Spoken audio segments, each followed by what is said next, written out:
Ծեր ազգերի թեզն եք ուզում տաք։ Չինացիք ծեր են թե չէ։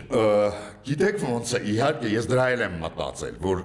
արդյոք ծեր են չինացիները, արդյոք ծեր են հրեաները, արդյոք ծեր են հույները։ Հույներին դնենք, ճապոնացիները դնենք, չինացիների մասն ենք խոսում, հրեաներն ենք խոսում, լավ։ Այս երկուսի պարագայում կոնկրետ չինացիների ու հրեաների։ Մենք անընդհատ վերստում ենք թեզեր, որոնք որ մեզ ձեռք են տալիս։ Ես ամենևին ձեռտալը չեմ ասում։ Եթե դուք նայեք ինչերի մեջով են անցել հրեաները ու չինացիները, մինչև անցյալ դարի երկրորդ կես, հրեաները տեղ չեն ունեցել, գիտեք, այդ հայտնի բաները էշի վրա թարս են նստել, նրանց հալածել են եւ այլն եւ այլն։ Չինացիները եղել են ճիշտ է 1 միլիարդ են ժամանակ, 1 միլիարդ էին, հիմա արդեն մոտ 1.5 են, բայց հիշում եք, հա, սովերը, նրանց այդ մշակութային հեղափոխությունը Մաո Ձեդունի եւ այլն, չէ՞ որ չինացիները, որ ունենալով այդ պոտենցիալը, որպես գերտերություն ձևավորվել են վերջի 40 տարիների ընթացքում։ Ես կարծում եմ, այդ երկու ազգն էլ մոտ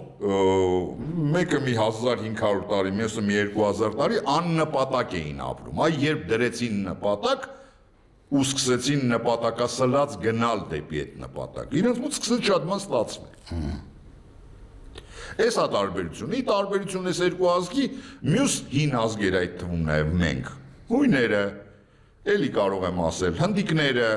չնայած հնդիկները հիմա ոնց որ թե հնդիկներն են այդ նույն ճանապարհը բռնել։ Նենց ոնց որ չինացիքին աճացրեցին ժամանակին, հիմա հատկասարան են աճացնում Չինաստանին։ Գիտեք, ոչ մեկին չի աճացնի, եթե դու չուզենաս աճես։ Միանշանակ։ Այդ ֆրազան, որ այ դե Իսրայելին Միացյալ Նահանգներն է օգնում, այ դե չինացիքին աճացրին, հիմա հնդիկներին են աճացնում, չկա այդպիսի բան։ Եթե դու նստես թախտին, սպասես բախտին, քեզ ոչ ոք չի աճացնի։ Հրաշալի է։ Հիմա այդ դույց գանք դեպի ազգ տեսակ։ Դուն ով է, որը պիտի գեներացնի process։ Ցանկացած ազգ Դա այն օղակն է, որ ունի ինչ։ Ցանկացած ազգ ունի էլիտա։ Ապրես։ Ցանկացած ազգ։ Մնում է հասկանանք ով է մեր էլիտան ու ինչ է ուզում։ Փախչելու տեղ չկա։ Բաժանորդագրվիր եւ իմացիր ավելին։